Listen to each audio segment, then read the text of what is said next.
Y'all jog on the wrong trail, yes. We are tired, but we're not done fighting until justice wins. The words we come, people we laugh with and love, before they fall. We have our hands up, and still they put us in the grave. When will we realize that we are not still this land? We have to win. We have to win. We have to win. We have to win. We have to win. Our people back. Win. Oh, win. Put the land in the we are killing. We have no power. Ours from the beginning. We all can change this nation. Starting at the police station. Police killing us off is real gritty. If Malcolm and Martin Luther the King was living, this was no different. Ready to fight, protesting, no looting, uniting us together until the situation stops. Stop making business suffer. Burning buildings, broken windows, you're making it suffer. Just protest, hold hands, once with one another's. He said he couldn't breathe. You heard him. We know that you stayed applying pressure on his neck and his back. Your soul is never forgiven. We showed forces so wrong intention. Instead of helping police departments full of demons. Even with your hands up and hands behind your back, kneeling on the ground, breaking news. Another man down.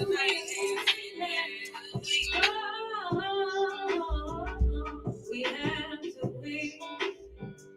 We have to win.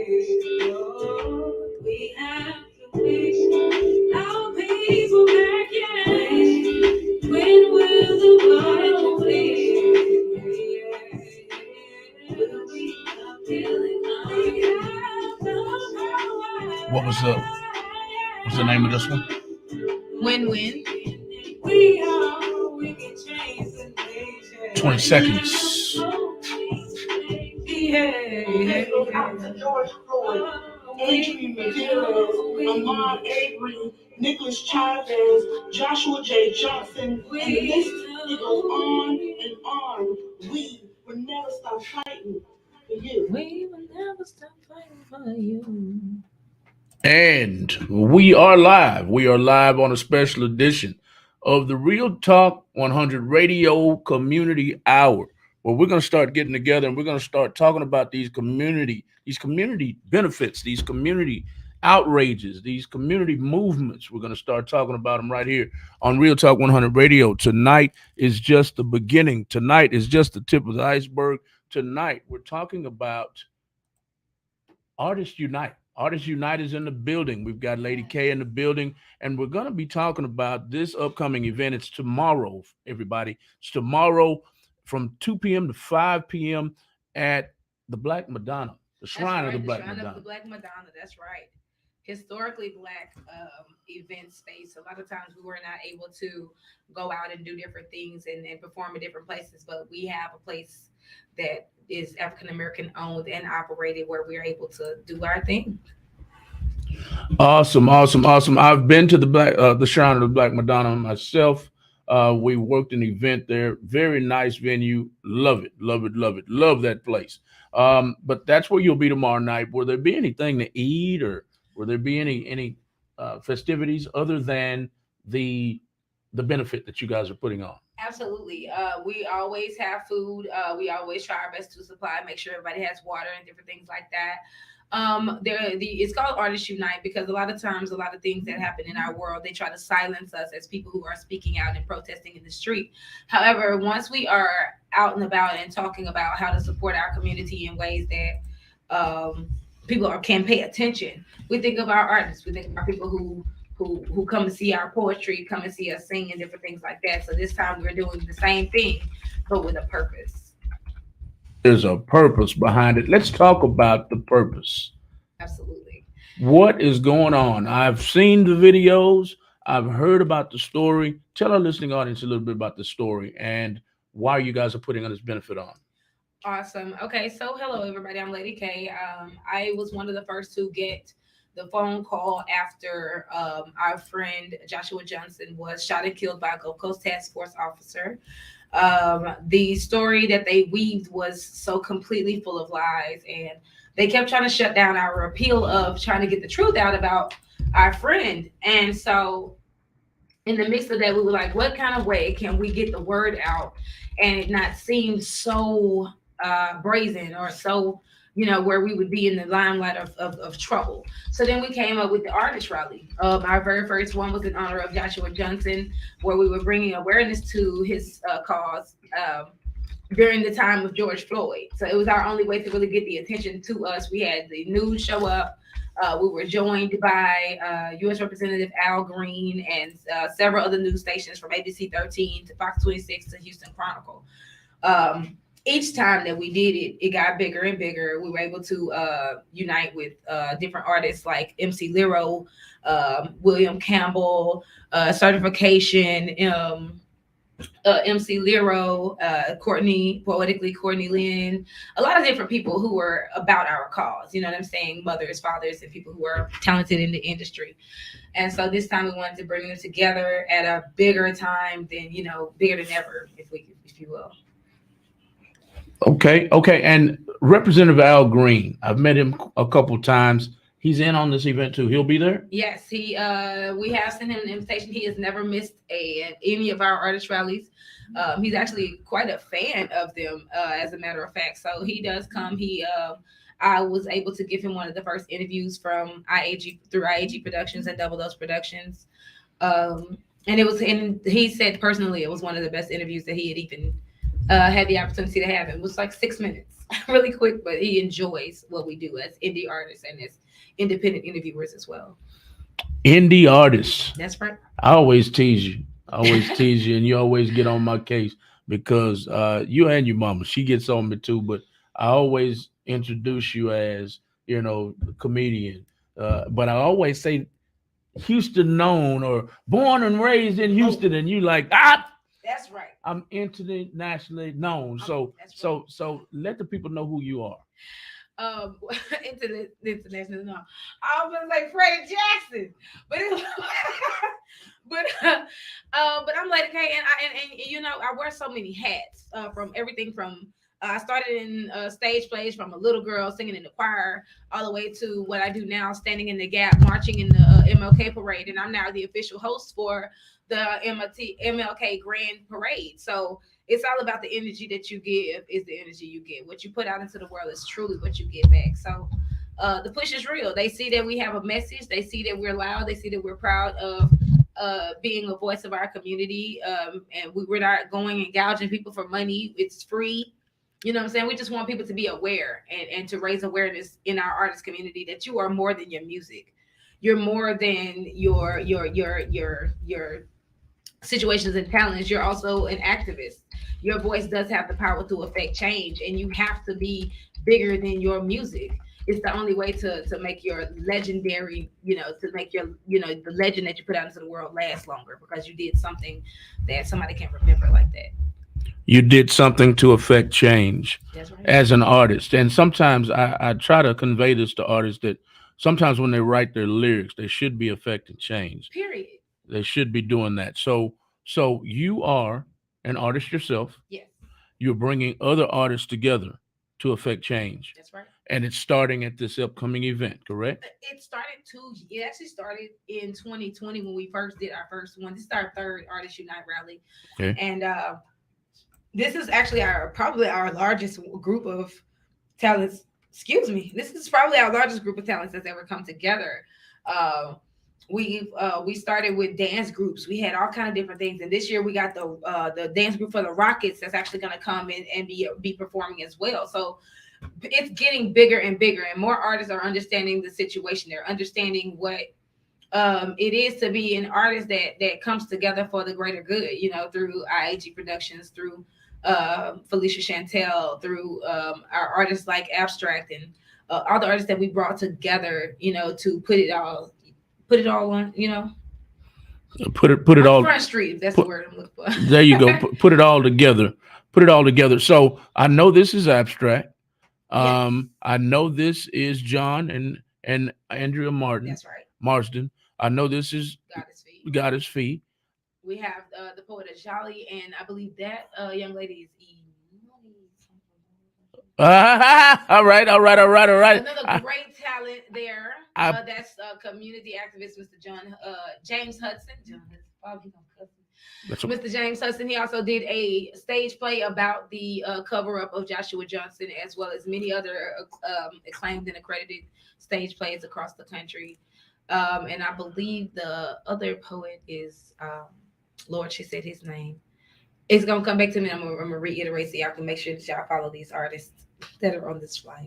okay. So you all united Yes. for one goal, and what is that goal this upcoming weekend? Well, actually, as of 2 years ago, Right. but y'all are doing the third event tomorrow. That's right. And what is the message that we want to get out to the community about these events? We want to make sure that the community understands that people cannot just get away with murdering other people, and it doesn't matter your stature, it doesn't matter your color, race, or creed. You have to raise the awareness. You have to bring to the forefront what the problems are in our community in order to fix them. This is not just a rally about violence that police do, but violence period in our community. My nephew was killed 12 minutes from my home by another African American male, and it took them too long to get justice for a shooting that. He had no weapon. He had no, nothing to fight with. So it's about really, really releasing into the world that violence is not like it's not okay, whether it's a police doing it, a racist white man, or another one of our brothers in the community. So, like you were saying earlier about the lyrics, I remember when you guys used to judge the competitions and things like that. You guys were really, really listening for lyrics because if every other word is N word this and kill that, and blah blah blah blah blah, I noticed that you guys were really like, no, Right. because what's new? What else are you bringing to our communal table other than rap lyrics that promote violence that is already a problem in our community?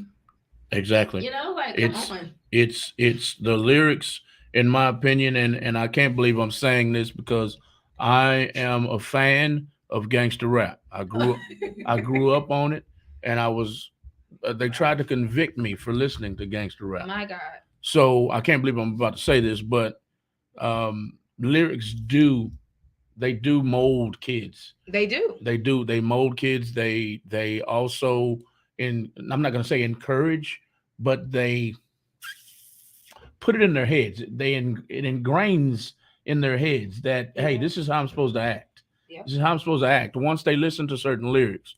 And I can't believe I'm saying that, y'all. I'm sorry, Mr. Scarface and Ghetto Boys and Too Short and all of y'all, but they did influence me. That's the word I was looking for. They did. And lyrics do influence kids. Kids' brains are very, very impressionable. Very. So our lyrics, artists, our lyrics, sometimes you need to just tone down. I mean, even if you have to have a G-rated version of your single, Something. and then have an explicit version, just for the kids, that would be great. Or just give them a message to the same dope beats. Like you don't have to. The purpose of music is to create a feeling. So if the feel is the only feeling as an artist you want to create is that of fear, that of violence, that of misunderstanding in our communities. If the only thing you want to put out there is negativity about African Americans or anybody, what is the point? What are you building? Where do we go from that space? We haven't gotten anywhere. Our hoods are among some of the worst places to live, and our people that you're listening to, they don't live there next to you. Right. They're not struggling with you. They're not out here wetting their t-shirts. They on stage. They have security. They have a whole lot of different things where they're not near the community that they help to wreck in ways. You know what I mean? So I know exactly. So if you don't see them in the community wetting their t-shirts, shooting at nobody, why do you think this is a lifestyle that you should be promoting? Yeah, music is music, but that don't mean I'm, we listen to Cardi B, but we can't have a bunch of women out here. We don't cook, we don't clean, we just So although music is hey y'all, although music is impressionable, you have to also be aware. Like you have to be aware. That's where parents come into play. Okay, I know you heard Ron DMC and all of that good stuff, and that's great. But you do it. What you see in this house is what you should convey. Hey, Saquon, how you doing, sweetheart? We just want to make sure that the message gets out there. Artists are, we have the ability to affect change. And because of that, that's our responsibility. With great power comes great responsibility. If you have a lot of followers, if you have a lot of people that support your cause, that, you know what I'm saying, that does for you, if they can see you half naked on Facebook and Instagram, then you should be able to edify yourself to make sure that people aren't conveying violence, that people aren't doing different things, from models like Chunky Larson and Life. Our group is about community service as well. Hey, y'all. It's about community service as well, because we teach them that they're not just pretty faces, but you're also a women and men of the community. You have the power to affect change. You are somebody. So use that. You have a voice. You have a voice. Come on. I see another t-shirt. You have a voice. Real Talk 100 Radio. You heard it first. Mr. Malcolm Jackson said. I'm trying to affect change, right? I'm trying to affect change. So sometimes we have to come up with slogans. That's gonna be one. I have heard it somewhere else, so they'll probably get on me later. Man, you got that from me. But let's talk about two flyers. Let's talk about this one. All right. And we talked about it already, but I want to talk about the guests on here. Excuse me. I want to talk about the message behind the flyer. I want to talk about the sponsors right quick. Let me get this comment off of here. Let's talk a little bit about this flyer and this upcoming event that's coming. It's going down tomorrow from 2 p.m. to 5 p.m. at the Shrine of the Black Madonna, correct? Yes. Let's talk about it right quick. It started with Joshua at the top of the screen. That's right. Most recently, Jalen Randall was last year sometime. Yes, sir. When was the Joshua incident? Joshua Johnson was killed actually on April 20th, I believe, 2 days before we did our very first rally, April 20th to 22nd, one of those. And we did a rally a couple of days later where his car club showed up. Hundreds of people from the community came for the balloon release and just to educate themselves on how he was killed, because the news had put out the first story that was made by the officer on the scene, but not from the coroner's report. So when we finally got the actual report from Congressman Al Green joining a Southwest Houston family and calling for justice after they claim a concerned neighbor was shot and killed by a Harris County deputy in plain clothes. Investigators say it was around 6 in the morning on April 22nd when a Harris County deputy showed up to serve a warrant and arrest a capital murder suspect believed to be hiding out on East Ritter Circle. Harris County officials say the deputy was in plain clothes and parked in an unmarked vehicle when a nearby resident, 35-year-old Joshua Johnson, approached the vehicle with a flashlight. Investigators say the deputy thought the flashlight was a gun, and after words were exchanged, the deputy shot and killed Johnson. Case remains under investigation, but today Johnson's family and friends expressed that there is a lot more to the story. We'll be sure to stay on top of this as it develops. Yes, ma'am. Okay, how would you feel if this happened to your child? Put yourself. I would want there to be a thorough investigation. Right. Yes, and I would like to be presented with the facts. Right. But the facts is very one-sided. We do understand that. From what we can tell. So I just think to say it's facts, but it's facts per him who doesn't want to lose his livelihood or his job. So facts as they're presented. I'm sure that the deputy feels bad about what happened. I bet he did. But he's out here doing a job. We that has nothing to do with this street, though. No. Yeah, well, it's this street, but it's a little further down the road. Well, you know what? What's your name? I don't see it. This is East Ritter. That's West Ritter. This house, her mom, my son, from what? Who was saying? Walking the dog at 5:30. He was watching this house because her mom had surgery. Well, and I don't. Did he say the dogs was with him? Like I said, I have not talked to the deputy. Well, I came down here just to give y'all what information I could at this point and to be as accurate. Anything I do other than that would be speculation. And then also her mom's house, somebody was trying to break into it. My son was telling us about that last night. Okay.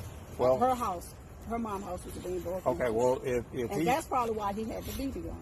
Well, but the problem is when it's dark outside and somebody's pointing it at you, you can't tell the difference. Well, you only between going by what the officer said. You wasn't there. You only giving what the officer said. Because do we know what the words are that were said? You only going by what the officer Now, said. tell me this. Right. What words is he saying was exchanged? Was he Harris County? Across this earth, I have more protection when I walk out on the street because if somebody sees me being attacked, they're going to try to help. Most of the time, I've seen a man being attacked in a New York subway. It was a video of a man being literally stabbed. The cop is over there, and the man is going, "Help! Get this man off me!" And the cop is like, "No, it's time out. It's time out for that." If you are here to protect and serve the community, all our job is to do is we're just trying to make you guys be just a little bit more accountable. If his death was an accident, just say it was an accident. Don't try to cover it up. Let this family sleep good at night. You made a mistake. That's easier to settle with than, oh, it's just another black man killed. No. And the fact that the narrative is believed is even more sickening, where people were able to put negative comments on, oh, well, if he pulls a gun on a cop, you don't have the truth. Why are you judging? Hey, you guys. I will watch the video here in a few minutes, but I found something that was troubling to me, and it's probably troubling to a lot of people. What's troubling to me about watching the video is when the officer gets out of the car and shoots Mr. Jalen Randall in the back of the neck. My God. When he does that, as soon as he makes contact with Jalen Randall, as soon as the bullet makes contact, he says something to the nature of, "Oh." Like oops, like right, trying to cover it up like it was an accident that you aimed that high to and that close to my head. Right. If you wanted me to stop running, shoot me in my leg. If you want me to drop the gun, shoot me in my hand. It's several other ways, but it seems like when they encounter us, that because you can get away with it, it's the easier way out. Look, I could shoot him and let him live, and he could tell my story, or I could just kill the witness. I don't like how that went down at all. It's But sad. but that is what this event is about. Yeah. Create awareness in the community about all the violence that's going on in our communities. This is Miss Kay Jones. She's in the building, and she wants you guys to know that this is a movement that was set forth 2 years ago. This movement was set forth 2 years ago by artists, for artists, and for the community. And they want the violence to stop. It's all about uniting the community, because united we stand, divided we fall. This is a peaceful artist rally for justice for all of our community. This is a community rally for the people in our communities who have fallen dead at the hands of our police force, at the hands of other civilians. Truly. And, speaking of civilians who survived, that young man, the young 16-year-old man who knocked on the wrong door, you guys, he did survive. Right. He was able to be sent home. The man was indicted. He turned himself in because baby was outside of his house. He couldn't go to the stove. He couldn't go outside on the porch. They was at his house. And that's how it should be. Why are we not policing our own neighborhoods in the same manner? When Nug Nug kills Bobo, we should be outside of his house. No, you're going to jail. There's no more silence. Send him to jail, you know? Police your own community. Say that again. And it should be police your own people. The reason the Black Panther Party came into play, the reason why Crips and Bloods came into play was because they were the police of our community. If 5-0 came up in here with some foolishness, 5-0 didn't make it out the neighborhood. Nope. But here we go. We can march in the street when a white person do it. We can, oh my God, blah, blah, blah. But where is the outrage when we do it in our own community? Where is the outrage? It's never any. We won't even tell the cop. We won't even cooperate with the cops to get the person off the street. Nope. It's sad. And then we are literally be even more ignorant to type out free such and such. To do what? To do what? Break in my house again? Kill somebody else out here?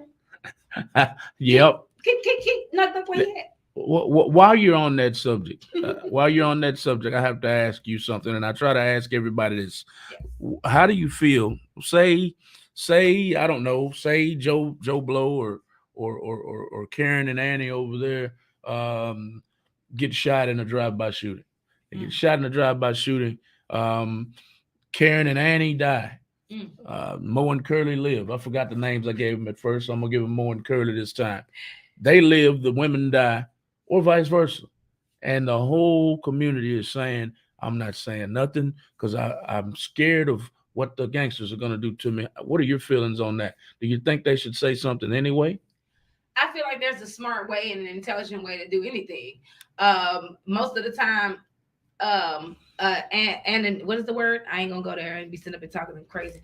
But being anonymous is big when you calling in to make those kind of calls. So if you see something, they say, if you see it, say it. Hey Denise, if you see something, say something. And that's a big one in our community. We consistently try to hide these criminals, and for what? For them to come back in our neighborhoods and do the same thing. When you hear a woman saying that she getting beaten in the community, where are the men that come together and be like, oh no, we can't let this brother be in the community beating up on our black women, and vice versa? Where are the women who make these women accountable? Hey, don't put your hands on George, because if he hits you, he going to jail. We're not policing each other, first of all. And the Bible even says charity starts at home. So if you're not starting in your own house, where parents are first of all accountable for their mistakes to their children, then you don't go out there into the world thinking that everybody else's problem is your problem and you're not accountable for the incidents and the crap that you put out there. We like no more excuses for the behavior. You not having a daddy is no excuse. You not having parents is no excuse, because as long as the Cosby Show was aired, you had a father figure. As long as you could watch The Prince of Bel-Air, you had an example of how to be a better human being. As long as, because the 90s, I don't know how these little nucky bucky kids that came out here, because the 90s showed you how to be a person. Yes, ma'am. They showed you how to be a good person in the community. If you was watching the Huxtables, you know how to handle yourself. You know how to do it. Mm-hmm. If you was watching Family Matters, you know what to do. These cartoons today teach kids how to curse. Oh my God. It teaches kids sex.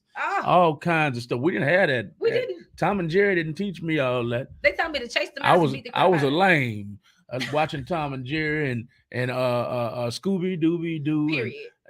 Show me all humans or all monsters are pretty much humans. But these cartoons today, so I'm not surprised by anything these children do these days, because they're being led astray by, shall we call it, the media? By everything. Cartoons, media, the cartoons, video games. Yes.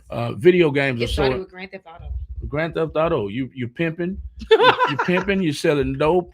You're shooting people's brains out. Stealing cars. On a video game. Oh my God. So how do you expect them to get out in society and not bring that with them? Right. Because it's so realistic.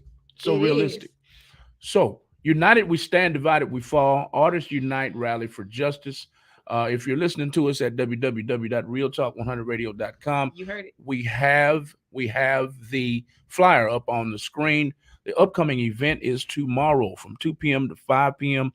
at the Shrine of the Black Madonna at 5309 Martin Luther King Boulevard, Houston, Texas.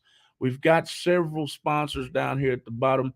We've got several artists that are uniting for the same benefit. Yes. For Joshua Johnson, Jalen Randalls of the world, who are killed senselessly by either our police or by members of our own communities. Right. So far, Kay has talked about communities policing themselves, and I think that goes a long way if it happens. Why do you think communities refuse to police themselves? I think for a lot of the reasons. At one point, especially when back in the 80s and stuff like that, where drugs were big in the community, we would try to be witnesses to certain things and they would blow it off. Oh no, that person does crack, or oh no, you can't believe her because she's homeless over there. That's just crazy Susan, you don't believe her. And so a lot of the problems that were in the community that were trying to be reported, they weren't being handled at all by the police. So it was like, well, what is the point? What's the point? But we started becoming the problem instead of policing. We started becoming the problem in our own community instead. Like everybody was like, oh, well, this person introduced cocaine into the community, but it still was your choice. I had grandfathers and uncles that lived through the 80s and never touched crack. So like you have a choice. You may not like what the choices are, but you have a choice. I don't want to rake leaves. I want to make fast money. I don't want to go pick up trash. I want to make fast money. I don't want to pick up cans. I want this money to come to you fast. But guess what? The only thing come fast is a jail cell and a grave. It's literally that simple. You can choose to do something better. We was raised in the church, and guess what? When we got out of the church and out of that stagnant, crazy life and that stability, we did whatever. We got out into the world and was starting to do whatever simply because it was something different. But if we were still in our community standing tall every month, I remember back in the day, even in my hometown, every month we would have different events for our kids in the community just to keep them off the streets. Mm-hmm. You know what I'm saying? Churches used to have Vacation Bible School where they brought the children from the park to the church. And our churches in the community are so lazy. They so lackadaisical. They so want to post a flyer on Facebook and tell the kids to come here. But we don't get out in the streets anymore. We don't get out, and the churches in the community are concerned more about your offering than they are about the crime. They don't have a safe haven for these kids. It's no safe place no more. Hi, Eric. It's no safe place anymore. How about you? It's no safe place. And that's the biggest problem in our community. If you do tell, who's going to protect me from the person who's out here doing all of this? That's right. And it used to be the church. It used to be the community. It used to be the people of your street. It was Mother Pearl out there. We had a Miss Pearl across the street. And Miss Pearl could whoop us. Not Mama Pearl. Mama Pearl could whoop you. Everybody had a Mama Pearl though. Mama Pearl could whoop you. Yeah. Shout out to the Mama Pearls of the world. Mama Pearl used to sit on her porch, and it was a Mama Pearl on this block, a Mama Pearl over there, a auntie such and such over there. And don't let them come home and tell your mama they seen you somewhere you ain't got no business. When Big Mama stopped existing, when Big Mama wanted to go out and get a career all of a sudden, and she want to make things about her, when the mothers started leaving the homes where we don't have our eyes on each other's children, the reason why they said it took a village is because the village of women used to be on their porch. They used to have a switch. They whoop Nuck. They whoop Bobo. They'll tear your tail up. They'll tear my tail up. And they go tell your mama, and your mama tell your tail up. And we just had more. We had manners. Nowadays, you whooping your kid. Whoopings don't help. Whoopings kept us in line in front of y'all. Right. So that means that anywhere we were as parents, anywhere the parent is, anywhere that leader of the community is, that was where the respect is going to be held at. So if we're not in our communities, if we're not in our spaces, we're allowing these kids to do any and everything. That's right. Kids are being the parents these days. Oh my God. I seen a girl talk to her mama. So, Mama, I said I wanted to go there. And she 15 seconds, I'm in the mall. And the mother was like, okay. No, shut up. God, hush. I got time for this foolishness. But you smack your child, you can go to jail now. Yep. You can't slap your kids. Nope. You can't slap your children. If you hit your child above the waist, baby, guess what? I already told my child I don't mind a break. And I done seen the jumpsuit in every color. Don't play with me. See, I look good in orange. And see, that's why they're acting the way they're acting. We talked about since we brought that up since we brought up parents not raising their kids anymore, kids are raising their parents. Let's talk about the teacher. Let's talk about the teacher. Now, what side of the fence do you stand on that? I know we're getting a little off subject. Not really, because that's still violence in the community. That is where it starts. When my kid is not with me, the only other place my kids spend more time than with me is at school. And they're telling my kids that they confusing my kids with this transgender foolishness. They're confusing our kids with telling us that the structure at home is wrong simply because we spank their butts. All kind of different things that these teachers are teaching. But then you want us to send our children to these people who are also off balance and not handling their business. Because if I teach my child perspective. You don't need to hit nobody, because if somebody hits you, mama goes to jail. Right. So don't put no parent in that situation, because I'm going to come and I'm going to stand in the gap.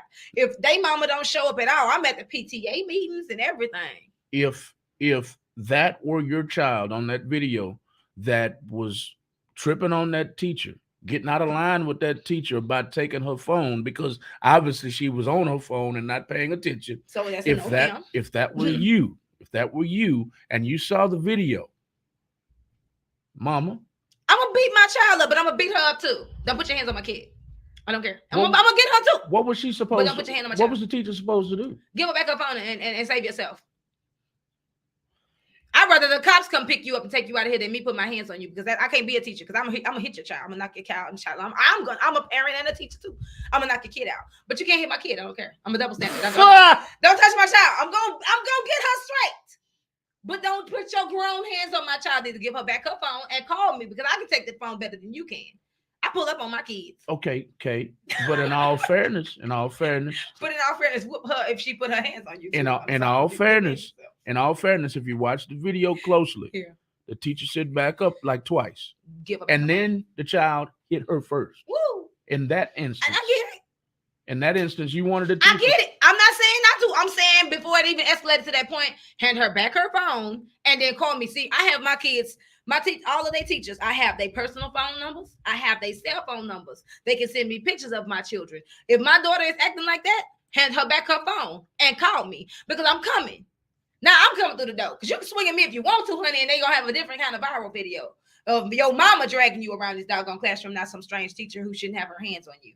Because her hitting me, well, I have a real life story, okay? Because my mama whooped me. How long did you whoop me? A teacher called me stupid, or so I thought. It sounded like she called me. She put me and stupid in the same sentence. So I called myself, decided me, I'm be grown. I smushed her face. Y'all the memories. I'm sorry, excuse me.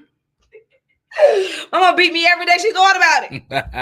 She would hit me with a seatbelt in the car because this wanted to take me to jail. But we don't do that. Hey, Chosen, hey, Chastity, we don't do that no more. We're scared to put our hands on our kids because the same laws who are able to take our kids can tell you, the parent who pushed them out, that you can't put your hands on your kids. So where does it start? How do we fix it? How do we fix it if we can't fix it?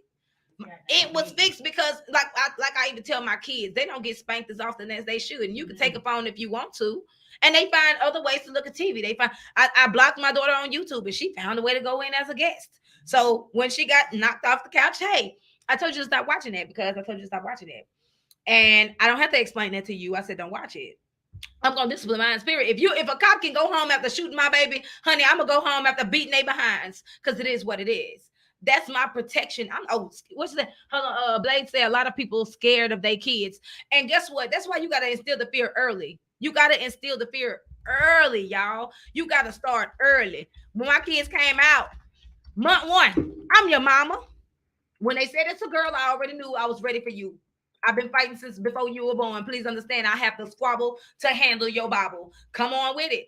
You got to just let your kids know self-defense is not murder. As long as you are inside of my house that I pay bills where my name is, I can murder you. And I can go home and wipe your blood up off the ground and go to sleep. Don't even play. But don't play. I agree totally with that. I don't necessarily agree with you about that. Don't kill my kids. I agree with you about that. And still fear early.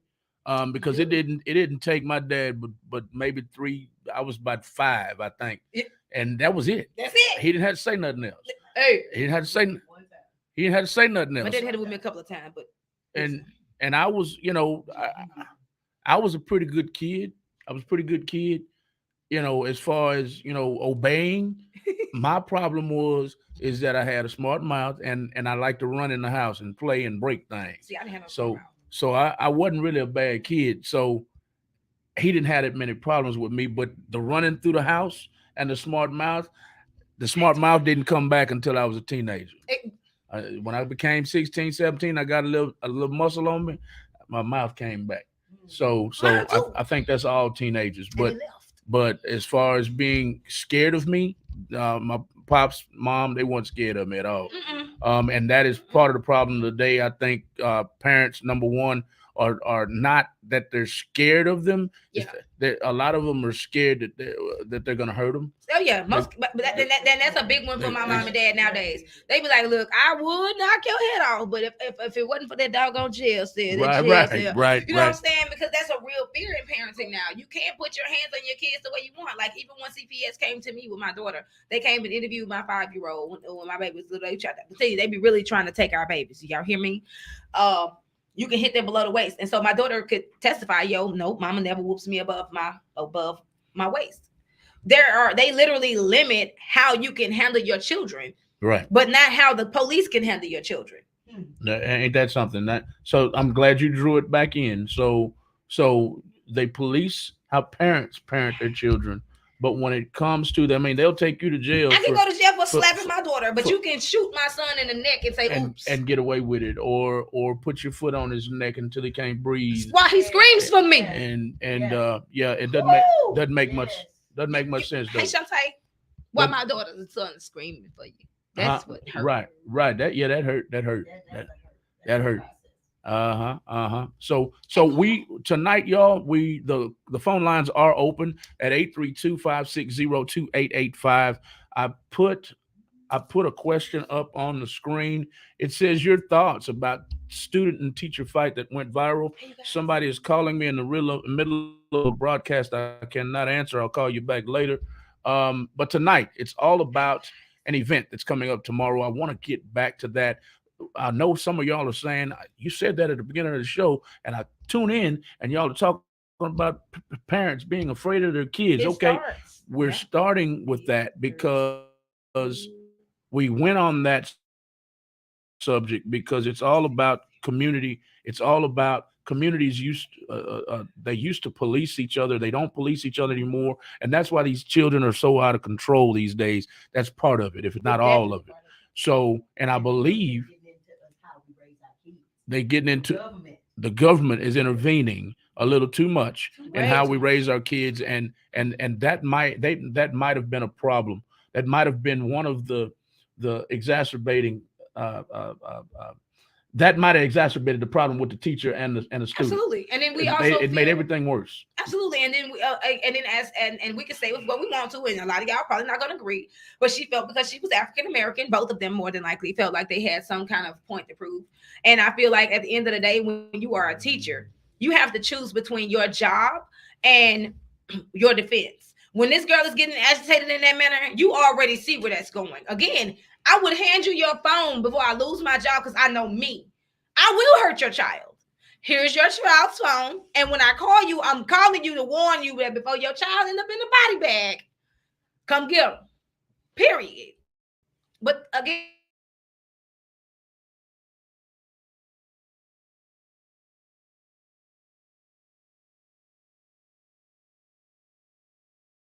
and then they would let her go. And then when the time it gets to me, it's a packet full of crap that y'all could have told me, and I could have stopped it at this one. You could have nipped it in the bud. I could have got it. But that's the purpose of being in a community and talking about it amongst ourselves. We as mothers should be coming back together instead of talking about who baby daddy everybody sleep with. Y'all can bring together groups about people who baby daddy is this and whose man is this, where millions of people is in here talking about that, but there ain't nobody in here going, who killed such and such? And the community put their money together, and it's awards for getting these pieces of crap off the streets. That's right. You know what I'm saying? We should be in the community going, yo, if somebody is so-and-so telling her so-and-so in, everybody watch such and such house until they get this sucker indicted. There isn't, and I remember, oh my God, y'all, I stood in the bail reform meeting, y'all. So I've been in the front lines. I've done this. And you can hear what they talk about these bail men. There should be no bail for a murderer. There should be no bail for a convicted rapist. There should be no bail for what's the other one? Domestic abuse. There should be no bail until the system knows she clear. I've lost friends to domestic abuse where the men get back out, go kill her, and he's good because he know he going to jail. And that's happened time and time again. But this is all still going back to us policing our neighborhoods because nobody was watching that house to make sure that he's not sitting there. And he sat there and waited on her to get back home, but nobody could warn her. Nobody in the neighborhood know nothing. Ain't nobody watching. Nobody's watching. Even we can't say this is a black thing because even the white people have gone astray. At least when we talked about racism in the white community, they did it together. They did it together. And when they picked the house, they picked that house. And when they burnt that cross so the neighborhood could see that we sticking together with burning the cross in front of this person's house who was noisy. So a lot of the quiet that happened in our community started with us not telling who the person was under this sheet who burned my front yard up. But we still, we just lost the stand together. We did. Because there was a time where they would pull us apart, beat us separately, find this person over here, agitate the situations, and they were planting drugs on us, and they was doing all kind of different things because the community wasn't paying attention. That's right. What's up, Trey? What's up, Natay? The community stopped paying attention. Again, I get mad if you litter out of my car. I have pulled my car over. Get it. Because you are part of the problem.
who was also the first lady of the church.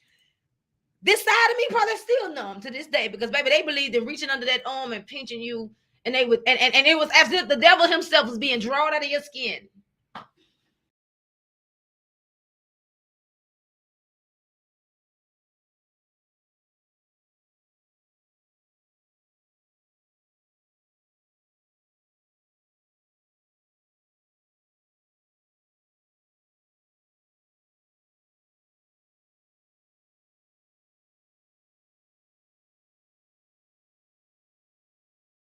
I'm gonna go, you guys, but I see y'all on here, so I need y'all to do me a favor. Hey, y'all, I'm the Poppy Princess Lady K, and I need y'all to go to the Real Talk 100 Community Hour page. We got 15 minutes left, and I want to come off my page, but I need you guys to rush over there to that Real Talk 100 page and see what we got coming up next, okay? We still got a little bit of music. Hey, let me see it. We got some disturbing After several things. minutes of Houston, the link is on my it's on my page, Trey. So make sure you go to my page and shout out to I need your help managing. Books I can help. All right, Tyler, I will reach out to you. So you guys get to the Real Talk 100 radio page. I love you guys. I will see you soon. All right. Yes. I want to draw it back in. We've talked about the community. We've talked about government intervening on parenting. Yeah. We've talked about your post-traumatic stress disorder. PTSD is real. It's more than in the army, okay?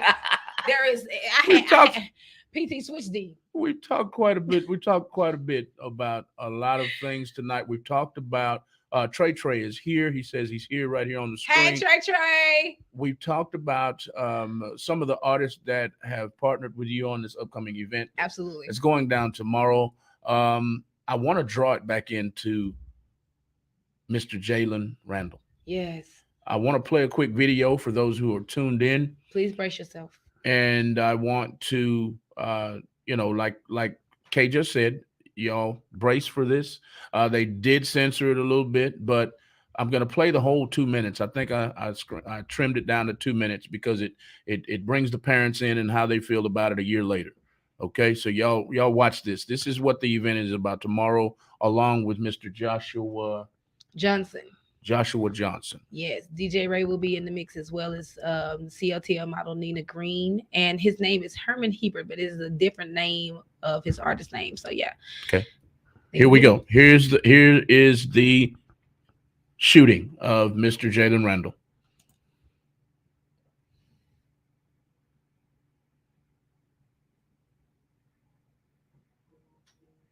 Officers trying to stop the vehicle Jalen Randall was a passenger in. You see from body cam video, as soon as Randall jumps out to run, he's shot in the back of the neck. What do we have to say? What more do you need to see? You can't get shot in the back of your neck coming towards somebody. It was no aggression show. There was nothing why you should have been scared or anything like that. No reason to shoot a person going away from you. No reason. My heart is hurting. It's like a piece of my heart has been taken from me. Police were pursuing Randall on the afternoon of April 27th to arrest him for 3 felony warrants stemming from an incident in March when he allegedly assaulted his girlfriend and threatened her with a gun. But Randall family attorney Ben Crump points out HPD officer Shane Prevette has also been charged with aggravated assault back in 2019, a charge that was later expunged after a second grand jury chose not to indict the officer. He was indicted for aggravated assault for using excessive force against another black citizen. We are calling for the police department, HPD, to terminate Officer Prevette immediately. Tiffany Rochelle says her son's daughter is still expecting her dad to come home and doesn't fully comprehend that he never will. This baby right here, we have to raise without a father. A gun was found inside the bag Randall was carrying after he was shot and killed, but family members say the video proves he did not reach for the gun. I'm devastated. I'm tired of crying. I'm tired of wondering when they're gonna do something to get him off the street. He's getting paid to murder my child. Yeah. Very touching. That's what we have to come up against. This mother has to bury her child. And I remember that they used to tell us growing up, it's no reason for a mother to have to bury their child, especially at the sense of and not have to watch it over and over too. We're in a day and age where stuff like that don't disappear. It's forever on the internet. It's forever etched and sketched across the board, just send a chill to see him on top of his body, knowing he shot him in the neck. You're not rendering aid knowing you shot him in the neck. No. And it was the same with Joshua Johnson. We watched the cop leave the scene and come back with another cop and then cover it up. Not try to render aid, not try to help, not try to fix it. And then told his mother that she could not see her son's body. Joshua Johnson's mother didn't see his body until the day before the memorial, but the day before the wake. It's terrible. It's terrible how these police officers act. Especially after you shot him. You already know that. You know you did it. It's without a doubt. Do you not have any compassion? None. You go over there and you put your knee in his neck. Ooh. Why? You just shot him. You're not rendering aid. You're killing him. You're literally killing him. You're making sure he dies. Yeah, so it makes no sense. And that's what this interview is about tonight, the senseless killings. Not caring about our communities, whether you're in the law enforcement, whether you're just the average everyday Joe or Karen in the community. Start caring about your community. That's what this is really about. Stop the violence, care for each other, love your community, love your neighbor. All of that is involved here. We have Mr. Shanta Shelvin. Yes, that's my sister Shantae. I marched in a parade this year in the MLK parade with Unsolved Murders with my nephew's poster to my chest to let people know that it's not just the police brutality that we have to worry about, but other Black men in the community. It is areas where our Black men are literally in danger just by being alive in the neighborhood, and that's ridiculous. We send our kids out and we expect them to come back home. And when that door doesn't open, what do? You know what I'm saying? And you know that the cops come and the first thing they doing is being nonchalant because it's just another Black man killing a Black man. What did your son do? What kind of gang is he in? What kind of criminal is he? It doesn't matter because the biggest gang and the most rugged gang in the world seems to be the officers, the cops that's supposed to be here to protect us. That's right. And it's sad that y'all protect each other more than you protect the children of the community, whether they're Black, white, blue, green, or indifferent. And you know what? I'm glad you brought that up too, because when that other incident went down, about 5-6 months ago, was it that long ago? Maybe 3-4 months ago, where the 5 Black officers. Yes. Killed. And I've been saying all along, because I used to be a street kid. I've been saying all along because you know how it's been all these years. It's been white officers are killing black men and this, that, and other. And I always, and the question was always, well, why don't the Black officers ever say nothing? Oh, no, they're scared. I've said all along, because they killing us too. They are. They turning their back and they killing us too. If you turn your back, you're facilitating. You're letting it happen. And sure enough, here we have it. And I hope nobody gets on here talking about it. There you go, talking about our Black people. I'm just saying. Let me tell you something. I'm just saying they have been allowing this. So now they rougher on us. That's right. I got a bruise under my eye from a Black officer who I think I was, as he's called it, talking smart because I know my rights. And he slammed my face to the hood. Swallowed up my little old face. But this is a Black officer. Black officers, female officers are more aggressive than even the white officers. Female officers come on the scene immediately assuming that they need to be aggressive, immediately assuming that they need to overexert themselves because they're already a female that's a minority in a male-led game. So they're now women, and people wonder why women shouldn't be in certain positions because women are emotional. So I'm gonna get as a woman mad faster at this man who not obeying my authority than I would anything else. So I've seen men be shot, tasered, and everything else because the woman is afraid of his stature and size. But why you got this job? Right. Why are you here? If you don't like Black people, why are you here? And I feel like they should do in-depth testing on that too. Some kind of psychological testing in that manner. Like there's no way to test that. They can fake it. You can, unless you don't know you're being tested. Okay. Okay, but they're not gonna put themselves at risk in that matter, are they? No, I'm not gonna put my white son out there to see if he may or may not shoot my son because he's psychologically in order to go out into the street. They're not gonna do that. They're not gonna do that, and it's sad. But like, we don't make enough noise, and that's the reason why we allow things to sweep under the rug, like my sister is talking about now. Even when Joshua was shot and killed, they didn't even go and. Is this Joshua's mom here? That's actually my nephew's mom, Zay, that I marched in the parade for. But all of them, it's the same thing: unsolved murders, whether it be by a police officer or African American. Just violence, period, in our neighborhood, and that's what she's speaking on. She has not heard from not one detective on her case. Not one detective has interviewed her. Not one detective interviewed myself or my parents behind my brother's case, and they railroaded him with 60 years with no evidence, no blood, no gun residue, no anything. And because the community isn't as outraged as we are, they just feel like they got another black criminal off the street, when in actuality you're tearing a family apart, even if it's just mine. You know what I mean? So the point is, this is the reason why our black men aren't in our households, because they can get snatched off the street for just having a sack of weed on him. You can come and frisk my husband on his way back from getting a dime sack, but then this cop goes home after shooting a baby in the back. You know what I'm saying? Like, that's the problem. Like it's nothing wrong. Like it's nothing. And then you turn around and you wonder why the communities don't like police. Period. That's why, because they're not treated the same as regular civilians. You know, if I shoot you right now, where am I going? Oh, you're going straight to jail on fast, go to collect $200? No questions asked. But they shoot a black man, a white man, an Asian man, whoever. Oh, it's under investigation. Why? Oh no, let's take that double standard to the next level, because women seem to think we so oppressed. I could shoot you, right? And go, he was trying to attack me. I was nervous. And as long as this woman is in the room, she could lie and say, yeah, I saw him aggressing my daughter. And it's the like they say, they call it the Karen syndrome. As soon as the damsel in distress, I can get more justice than you can. And your family could be like, no, it's a lie. He's never aggressed a woman in his life. I've never seen him.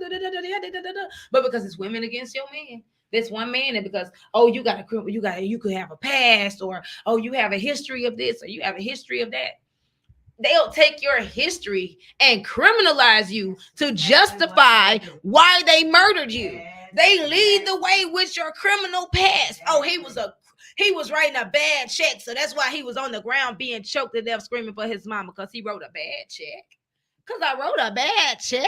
I'm supposed to get choked to death? All these raggedy mothers out here, mothers, real live mamas, people who got children write bad checks. They even did that. They even did that on this case with Jalen Randall. Absolutely. He was had warrants. Did you hear that? That had nothing to do with this man running from the law, being shot in his neck. He had warrants for this and that, and they were issuing a warrant, and he got out and ran. What did that have to do? Anyway, that's a whole different subject. Sad. But we have Miss Ashanta. Ashanta has a lot to say. Yeah. She first said that you said you marched with her. I marched with my nephew's picture in front of my chest during Martin Luther King during the rally, because I wanted to bring awareness to his murder. He was murdered in cold blood. The man was claiming that he was in self-defense, but how is it in self-defense and you shot him from a balcony?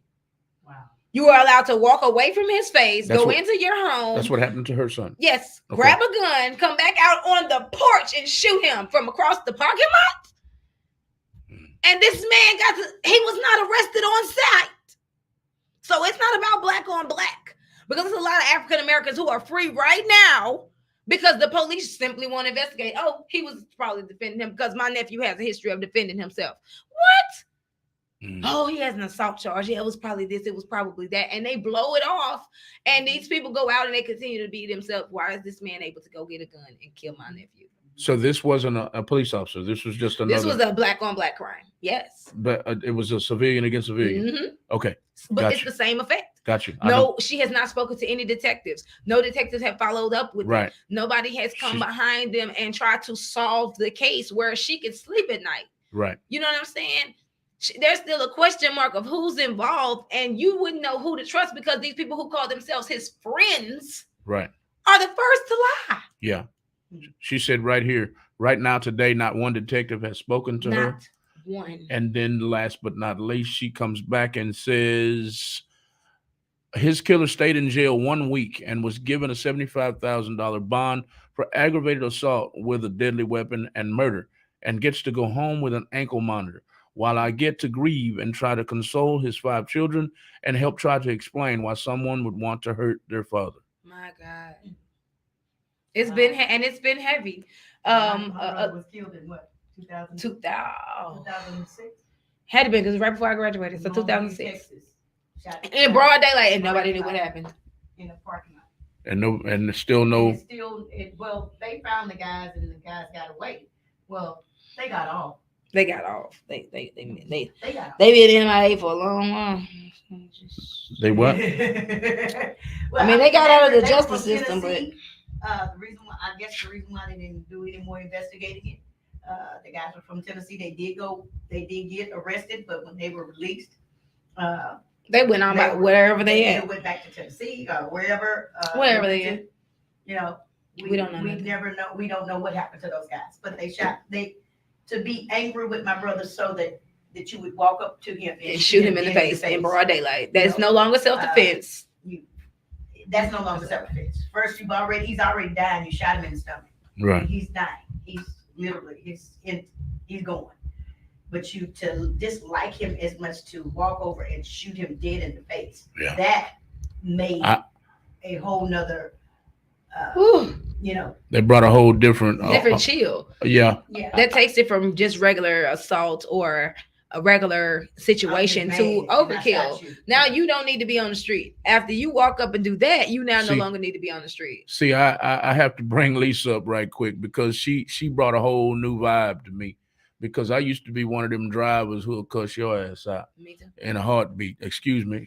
I'm supposed to be censoring myself on this show. You're all right. Pardon me. I would be one of them drivers that would curse you out. I would flip you off. I would tell you to pull over and let's fight. You know, you talking all that noise in your car. Let's get out. Let's fight right here at the red light.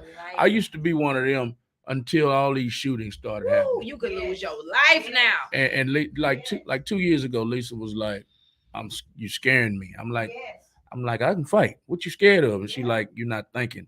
People you're not thinking. I tell my husband that every day when he had kind of attitude. God.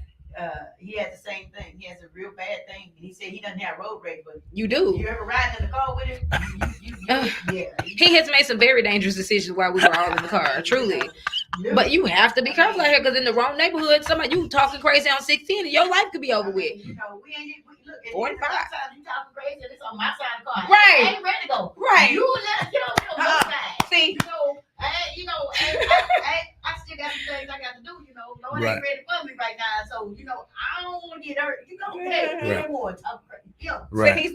See, you crazy. I've been instead of that while he talking crazy, he'd be like, "What you doing?" Because I want to make sure if he finna shoot you, he ain't gonna miss. I need the insurance. Yeah. Keep talking. He well insured. I will do it in a minute.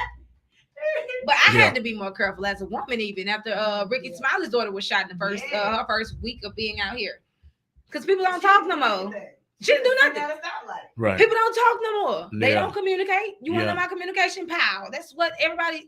And again, like you said about the rap music, that's everybody's response. Nobody That's is right. talking about intelligent response. Ain't nobody trying to talk no more. So as tough as I am, tough as I think I am, as good as I think I can fight, as good as I think I can defend myself, I didn't start just smiling and walking away because I'm not trying to die because you cut me off or I cut you off or you blowed your horn at me and I didn't like it. I'm not trying to die behind something as trivial as that.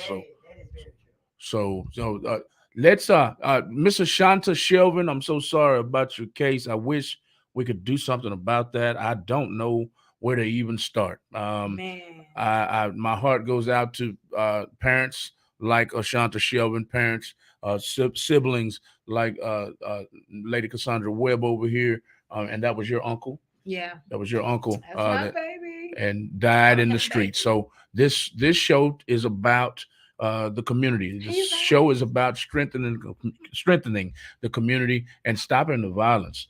Coming together, loving your community, whether you're black, you're brown, you're orange, or purple.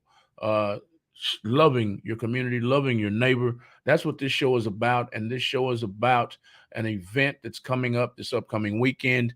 Lady K, right here in front of you on the screen, is one of the hosts. Yes, IAG Productions is hosting that event. So that's myself, Goddess Fee, DJ Ray, Abstract, and Nina Green. We are the host of this event, and it's also being, of course, hosted by the Shrine of the Black Madonna. They are gracious enough. They want to, I believe, supply food.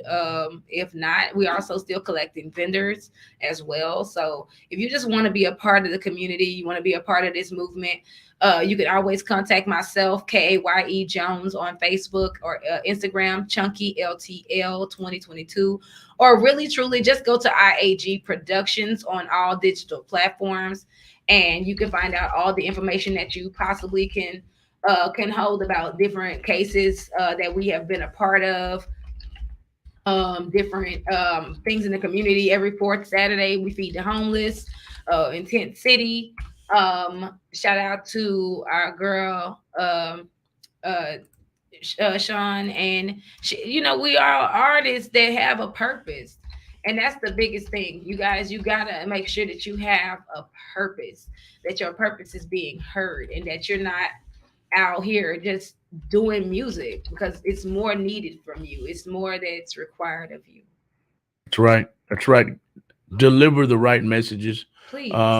Like I said, I was a gangster rap fan. I still am. I'm guilty. As long as you don't act upon it. I don't act upon it. I lived it, so I can relate to it a lot better than a lot of people. A lot of people are like, they'll hear me listen to my music and be like, what are you listening to? And they don't know where I've been, so they can't relate.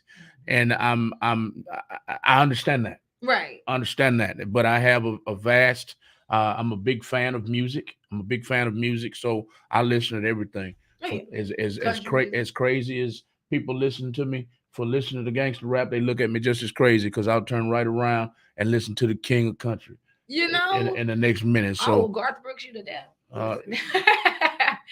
Garth Brooks. Garth Brooks go in. What? That's who you think the king of country is? Close enough. No. No, George Strait. George Strait is the king. Hey, I was getting there. George Strait. George Strait is the man. The lightning finna come down. She said, Garth Brooks, hey, don't strike me. Don't. Clear black too. You don't think Garth Brooks is sexy? What? Has little booty just set up in them jeans? No. Got a little poochie booty. Little booty. Little perky little booty. George Strait fine though. George Strait is definitely fine. He wanted to find it. It's somebody else that I feel like I'm missing too. Toby Keith. And Kid. And see, wait. But see, what do you consider Kid Rock? Is Kid Rock? Kid Rock is a rocker. He's rock and roll. I thought he was country too. I think he got some country. He got some country too. But Kid Rock, I love you too. I love you, Kid Rock. All right, y'all. I think we probably definitely getting on about you. Yes. So we got about 15 minutes left in the show. Let's talk about the show that's coming up tomorrow, Artists Unite. About how many artists are going to be involved with it, and how many artists do you need to perform? I think we pretty sold in. We have locked in the talent, but we can never have enough artists standing with us.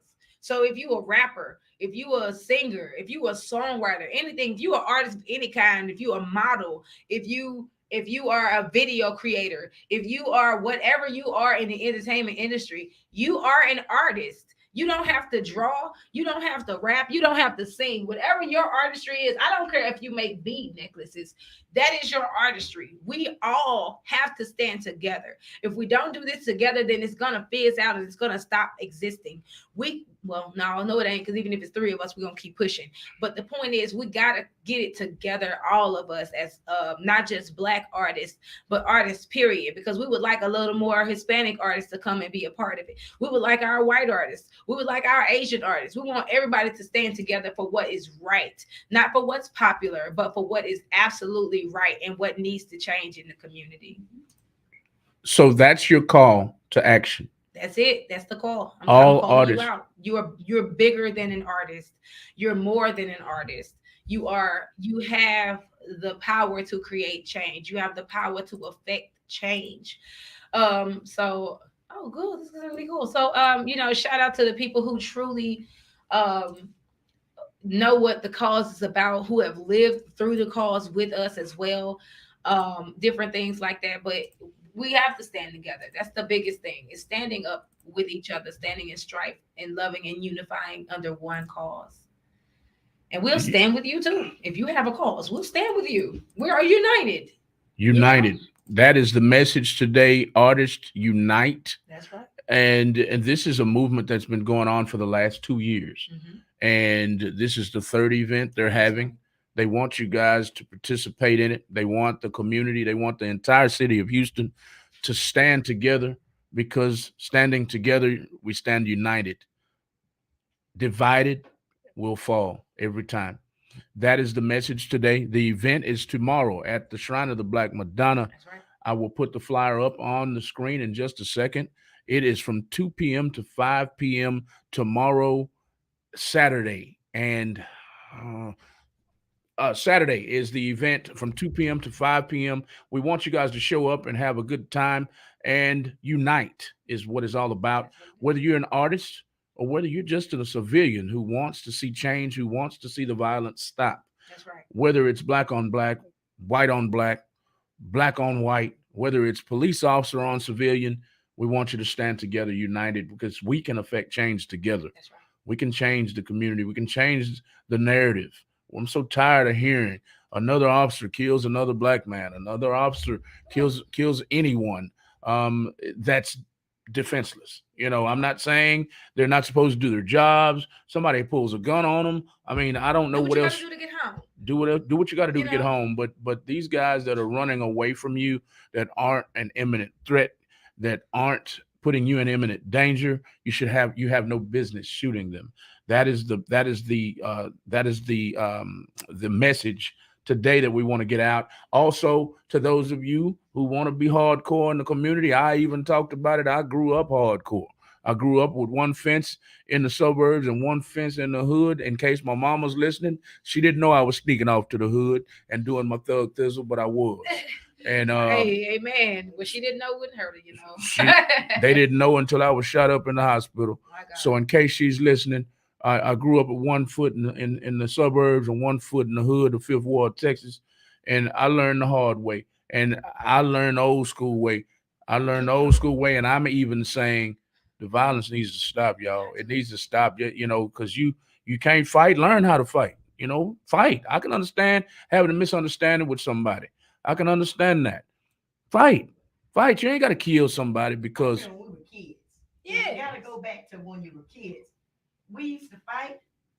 And we fight that day, that morning, that evening. We back playing with each other. We back cool. We back hanging out with each other. Well, see, we would be literally fighting. I wasn't that kid. Physically fight. We would fight, man. See, when you're in the country, you got to be a kid, because probably the person you beat up is your cousin. We okay. we had to fight. Or such and such, them go to church with them in a minute. Fight my family member just to, hey, you will get on my face, But it was a lot of things that we had to deal with. We didn't kill each other. But we still were. I had a friend of mine, Kim. I'll never forget that girl name, Kim. We live right there, 3rd Ward on Palm Street. If Kim listening, please just remember, I hit you with the brick first. But anyway, she picked that same brick that I hit her with. She picked it back up, hit me with it. But a few weeks later, we back friends. It was what it was. I wasn't that kid. Once I squabble you, I'm gonna fight you every time I see you. Every time. And now there was a couple times where it was friends. Yeah. It was a couple times it was friends, and we got back. Man, I'm sorry, man. You was right. I was wrong, homeboy. But to make that a habit, no.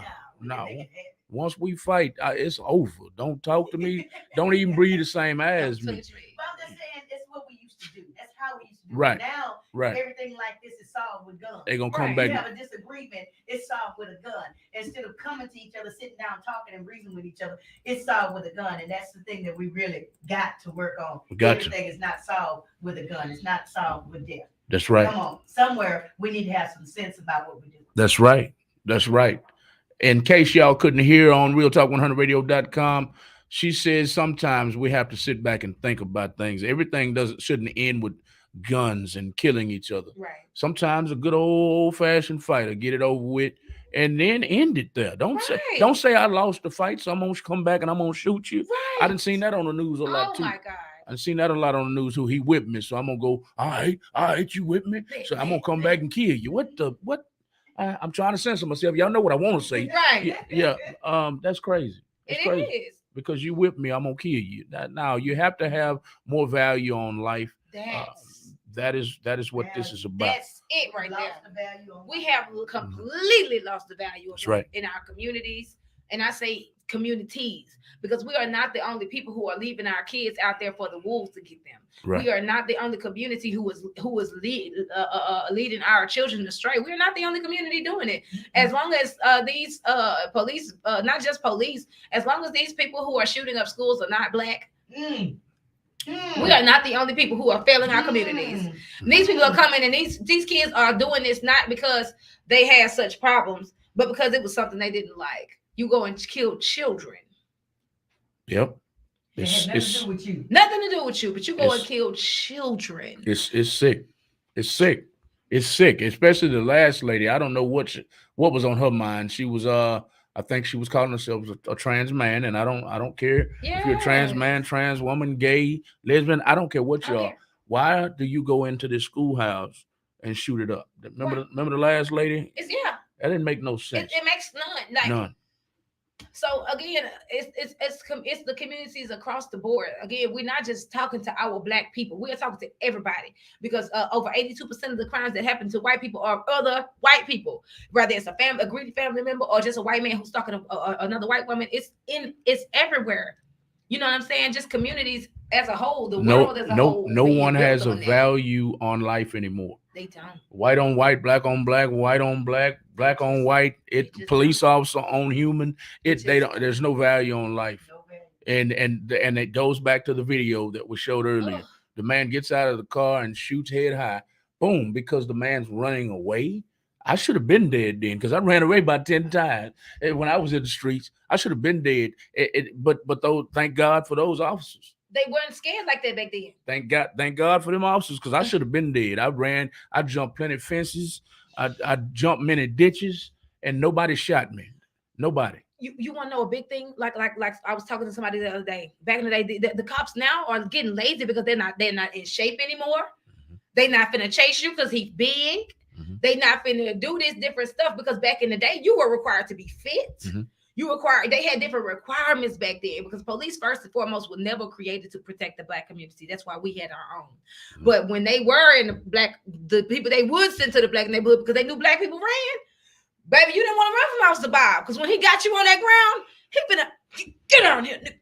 You know, right. But you lived. Right. You were scratched up, beat up, right. But you lived. Even Rodney King, they didn't pull out a gun and shoot him. They beat the crap out of him, yeah. But they wasn't so gung-ho to kill us like that. It was white men dying left and right because they was out there in the middle of the street with their guns and stuff like that. And we failed to acknowledge that cops as a whole became a violent gang against the community as period. Right. They felt like because I can legally tote this gun that I could do whatever it is that I want to do. You know what I'm saying? And so that's what we want to bring forth, that we have to give these cops more responsibility, and accountability. You got to be accountable. You have to be held accountable in our communities. You have to be because like Kay said earlier in the show, we have to police ourselves. We have to police our own communities like we used to do. There used to be I forgot who you called Auntie Myrtle or somebody who policed the whole community. I'm gonna give you a whipping for your mama and daddy because you skipping school. I'm gonna give you a whipping, and that's not the case anymore. These kids are try to shoot you. Yes, they'll try to shoot you if you try to police the community now, and I think that's a big problem. That's a big problem. Miss Chastity Simmons says, I agree, and some people don't fight. They can't. I agree, and some people, right? Yes, and that's okay too, to just have words and walk away. Have words and walk away. But we didn't became emotional as a group. Oh God, right. Yes.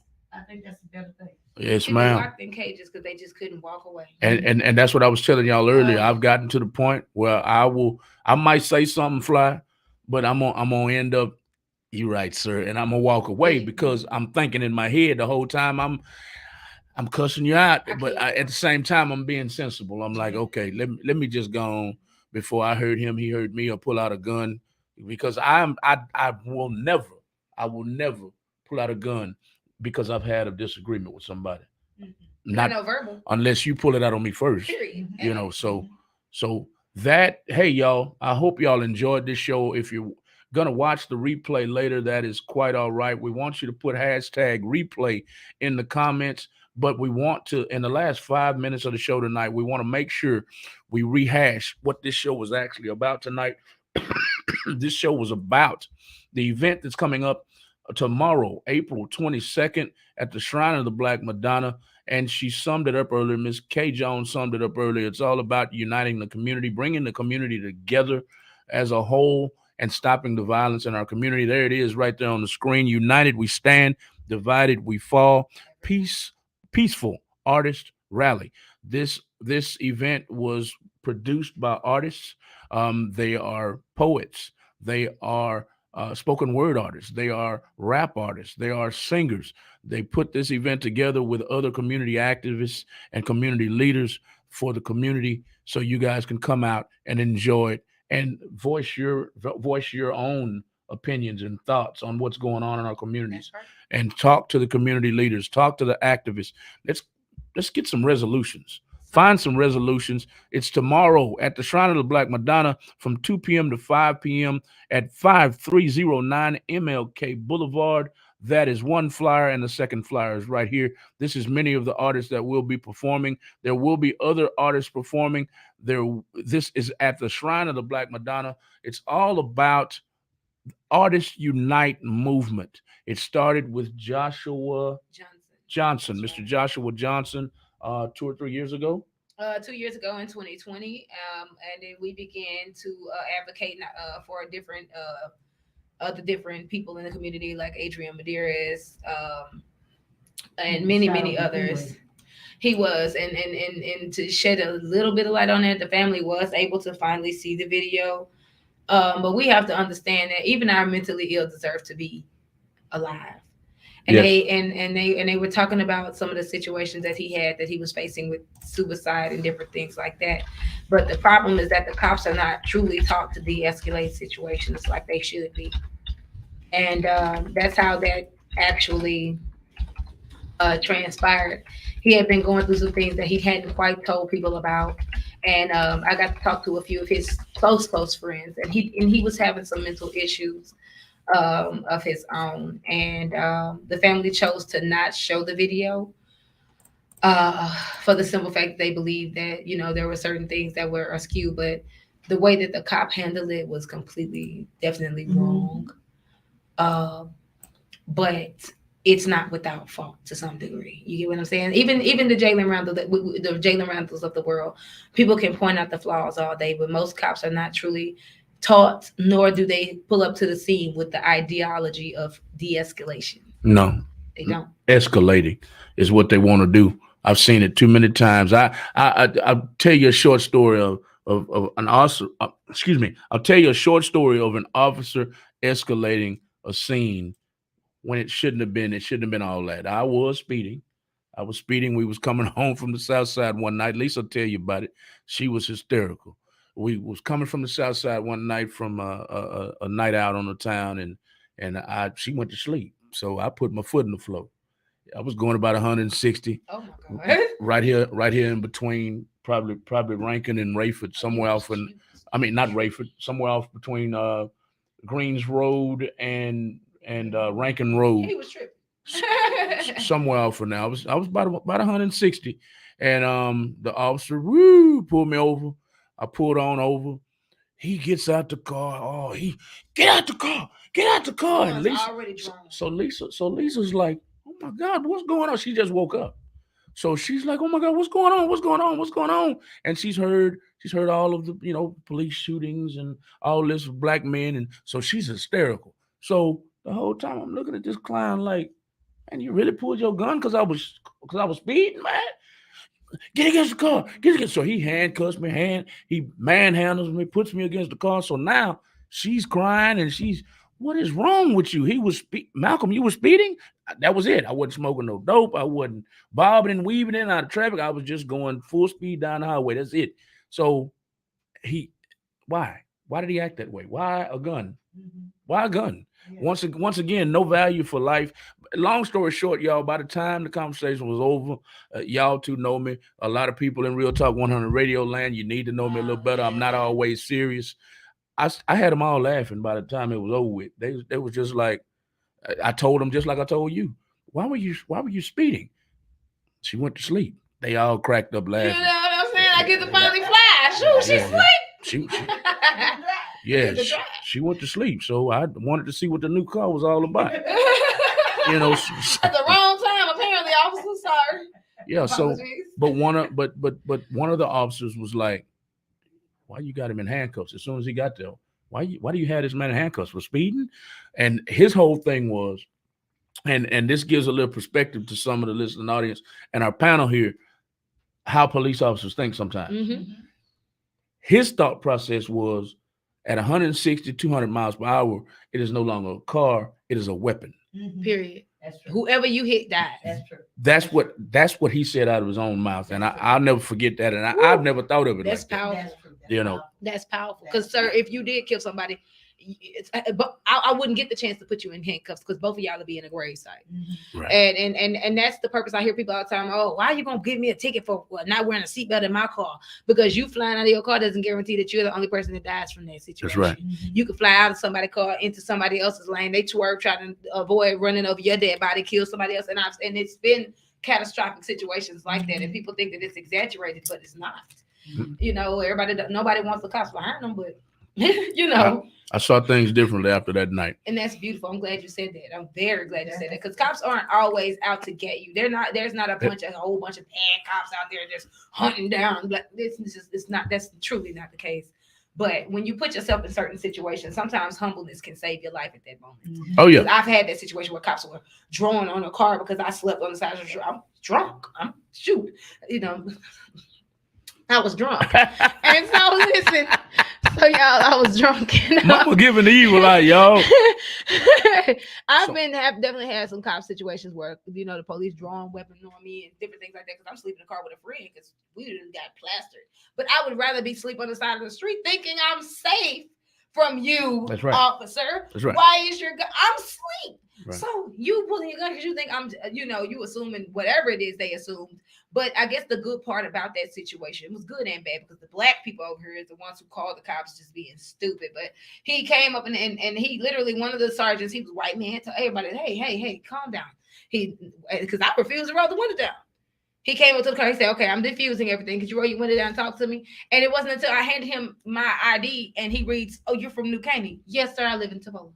And we can say all day where we stay don't matter, but honey, I'm telling you, if I said I was from Fifth Ward, I'd have drugged me out that car. Right. But I said I'm from Tavola, and my next door neighbor's a lawyer.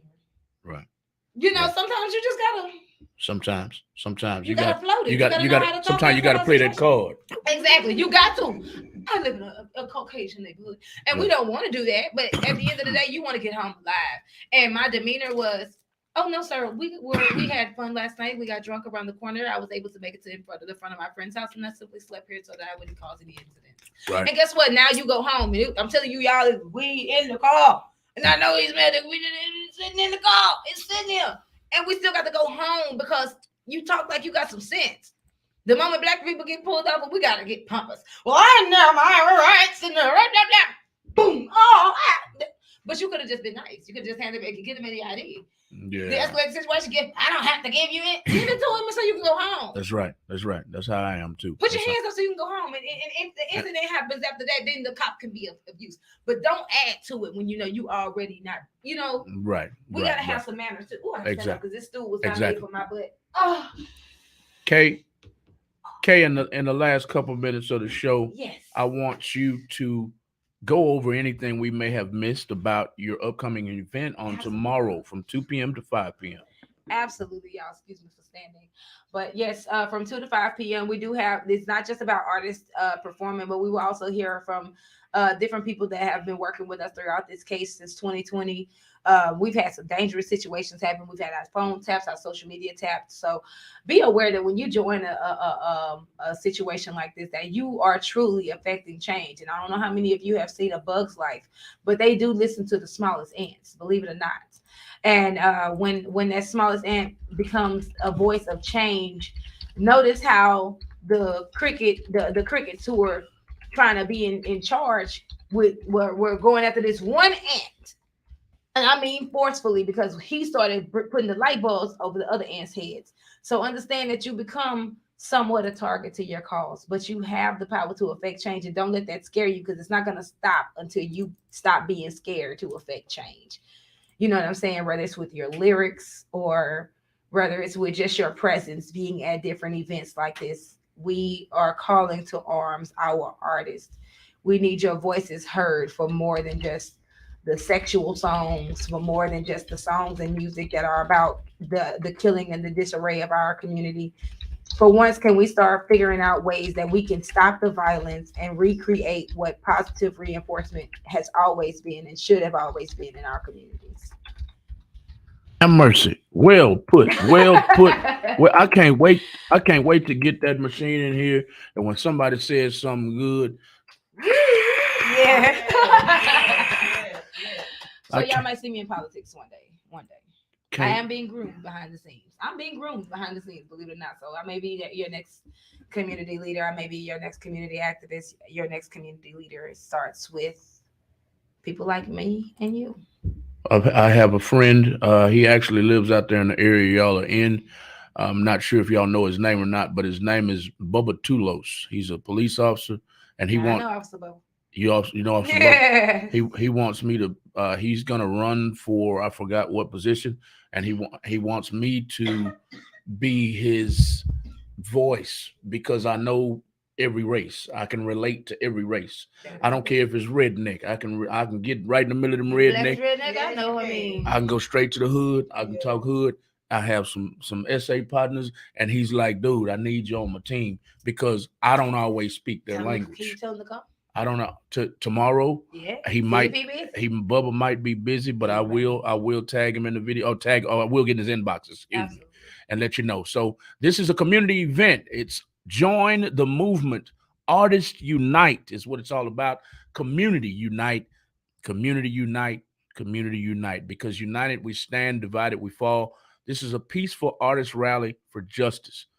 This is all about it. The community, bringing the community together and keeping it strong, strengthening the community and not weakening it. That's right. As a whole, as a collective, not as a race, but as a collective. Come on. We've been with Miss K Jones. Y'all can follow Miss K Jones at Chunky LTL on Instagram and K Jones on Instagram and Facebook.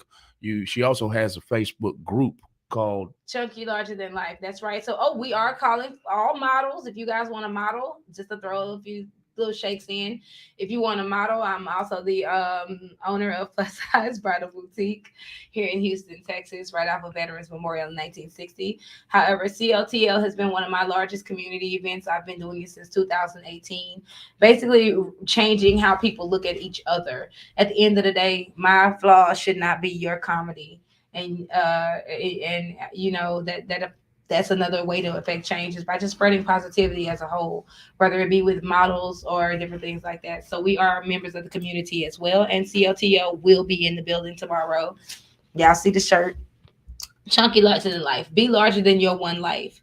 You know what I'm saying? Hold the shirt up again. I have your brand up here right now. There, go ahead. That's right, y'all. Y'all see it. Chunky Larger Than Life. Let's see how I got it. There we go. Chunky Larger Than Life. Y'all see it right here. Which way am I going? There it goes. Oh, there. Chunky Larger Than Life, you guys. This is my brand. This is my model group. We are more than models. We are women and men of the community. So we do come to community events. If you have a community event that you would like to invite CLTL to, please inbox me, KAYE Jones, on Facebook. It's kind of easier to get to me on Facebook than Instagram, because my mama stays sending me videos. So please Follow me on Facebook, KAYE Jones, or follow us all at IAG Productions on all digital platforms. Right quick. Let our listening audience know exactly why and what Chunky Larger Than Life means, and why did you name it that? I always felt since I was a kid that chunky was a state of mind, because although I was skinny as a stick, which I still am, I still have my original, like where I'm supposed to probably be at, and then the rest of my body that got put together. So, because of my shape and how hard it was for me to find clothes and to just find the confidence in being the woman I am, I had to put together something that brought awareness to it's okay that you're fat. I want you to be healthy, because I'm healthy and big. I don't have no diabetes. The only reason I have high blood pressure is because people pisses me off. However, I'm a healthy, thick woman, and I wanted to let the world know that you can be healthy, thick, and still have the power to affect change. So when you model for me, you understand that you're not just modeling for me to jump onto the runway. You're modeling for me because you have the power as a model to be beautiful. And people, unfortunately, but we listen to pretty people before we listen to people that look. So we were beautiful together, and spreading the positive message like this on the runway or in our community is definitely big for me. So we do it every other year, even years. So 2024 is coming up. That's the year that we're doing it. And it's also going to be the celebration of my 35th birthday, you guys. And we are hosting this year's CLTO coming up inside of a film studio, you guys. So it's going to be a CLTO weekend you will not forget. And of course, Real Talk 100 Radio has always stood behind our cause. So shout out to you guys. Thank you so much, Kate. Thank you so much for coming this evening. And it's been a pleasure as always. You know, me and you, we can sit here and talk all night, but you got to get out of here. You got to. All right, y'all. So I'm being so y'all be sure to share this. I thought she was being silly over there. I'm sorry. Go ahead. Go ahead. I cut you off. Go ahead. He's putting us out. We got to go. No, thank you guys for listening in, and we appreciate you all for being a part. And thank you for having us, Mr. Malcolm. You're welcome. You're welcome. You're welcome. I've already asked, are we going to the event? And I was told that we have too much to do. So we'll try to get it done early. I know we're going to the bank early. And we're going to the bank early, and we have to clean the house. And so we'll try to maybe cut something short, maybe, and try to get there. That's all I can say. She gave me an ugly look when I asked where we're going, though. So, that has brought us to a conclusion to this show. We're going to start doing this more and getting involved with the community and bringing community activists in and talking about community problems that we need to clean up, because we feel like we're the community radio station and we should be addressing these problems. But we've been under the water here lately, not weather, under the water. I mean, drowning, trying to catch up with life, trying to catch up with business. So now that we're gathering our footing back up under us, we're going to start putting our feet on the ground a little bit more. And today was the first one. And we're going to call this the Real Talk 100 Radio Community Hour. That's what we're going to call it. I love it. Our first guest on the show was who? Lady K, baby. Lady K, y'all look her up on Instagram and Facebook and follow her movement, especially the big, beautiful women of the world. She wants you to come, and men. She wants you to come model. No, I am not. He won't get on our runway, so I'm gonna run a petition if I get 100 signatures. Okay. Before we end the show, I gotta ask this too.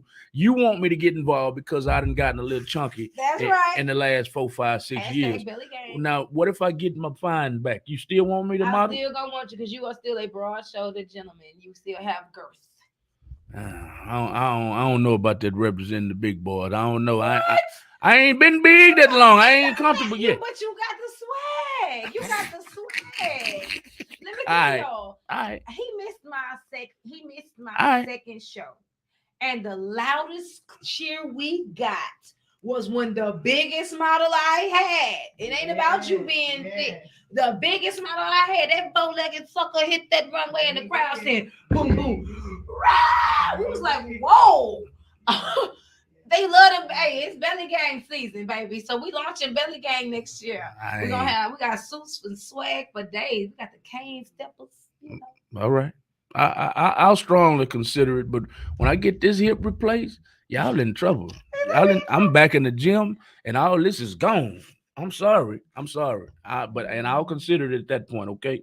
Okay. Is that fair enough? No. That's not fair enough. You want me to stay just like this? With all your imperfections. Oh, that's right. no, that's not happening. We love the imperfections. That's not happening. I'm sorry. That's hey, like me getting skinny and still trying to do this. No, you don't like being thick. You don't like being solid. I like being solid, not thick necessarily. I don't like that word thick, but say. What's wrong with men in the word thick? Like I just don't. That's it sounds kind of limp wristed. I'm thick, and I'm trying not to offend nobody.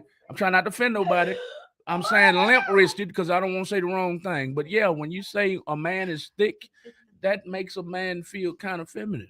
You think what so? You mean I'm thick? No. But say, like I said earlier, y'all, me and this woman and the lady that you can't see on the screen, we can sit here and we can talk all day and all night and not get tired. But we have to go. We have to go, and we want you to get ready for another show. The other lady that's in the studio, she's got an upcoming show coming up Monday night at 6 p.m. It's all about gospel, y'all. It's all about gospel music, and she is a gospel singer herself, y'all. We want you to tune in from 6 o'clock to 7 o'clock on Monday night. It's coming on the screen in just a minute. Get ready for this show right here. On Monday night, it's going to be called Kicking It Live with Lady Cassandra. She has a Facebook page, Kicking It Live with Lady Cassandra. Y'all go run her numbers up, especially if you like gospel music. She's going to be singing. She's going to be playing a lot of gospel music. It's going to be Monday night from 6 p.m. to 7 p.m. And then right after that, from 8 p.m. to 10 p.m. is the After Dark with Malcolm and Lisa show. We're going to have a full house. That's right. We got to get out of here, y'all. But y'all keep it locked to Real Talk 100 Radio the rest of the night. We got something for everybody, the old heads and the young heads. We play a lot of Southern soul here at Real Talk 100 Radio. Hey, y'all know how nasty and under the table Southern soul music is. Y'all listen to it. It's gonna get real nasty in here the rest of the night. And then for the young heads, we got a lot of independent underground music. You know, they gonna turn up. You know, like the youngsters say, they're gonna turn up and get lit and all that, and might say the wrong thing. So if you're an old head and you don't like all that cursing, go on to bed.